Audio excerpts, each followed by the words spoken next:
Hey guys, it's India with Learn2Prevent, and I'm here today to answer the question, how do I onboard my new hire the right way?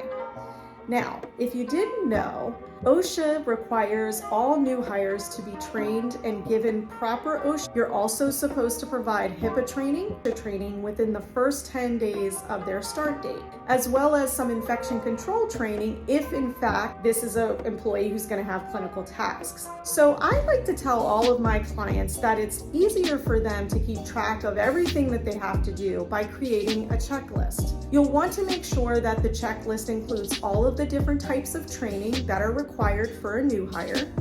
You'll also want to make sure that this checklist includes a safety tour, taking the new team member around the dental practice setting, making sure that they understand where all the exits are, making sure that they know where the fire extinguisher is. Do they know how to use the fire extinguisher? Where is the eye wash station?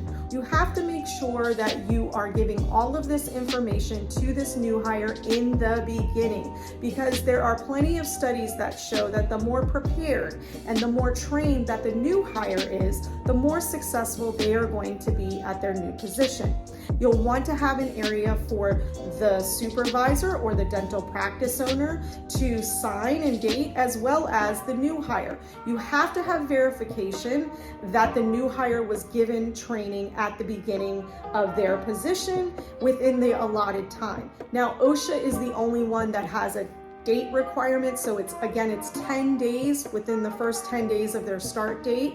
HIPAA and as far as infection control goes with the CDC guidelines, there's not really an actual set amount of time that you have to give this particular training to a new hire, but I'm here to tell you, as a dental board inspector and as someone who has had clients that have gone through HIPAA audits and things like that, these agencies will ask you, did you provide this training to your new hires? Do you have a protocol in place?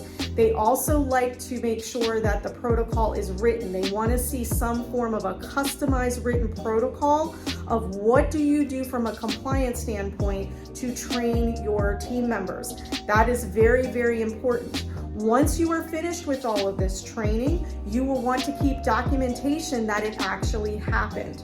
So with our system, we provide completion certificates. If you're using a different type of system, make sure that you get a completion certificate from that team member, verifying that they absolutely finished the on-demand training. If you're going to do the training yourself, you'll want to create a document where they can sign stating that yes, in fact, they were given training and it was verbal. However, you decided to go over that information. Once you're finished with that, you're going to take that information and you're going to put that in their human resource file.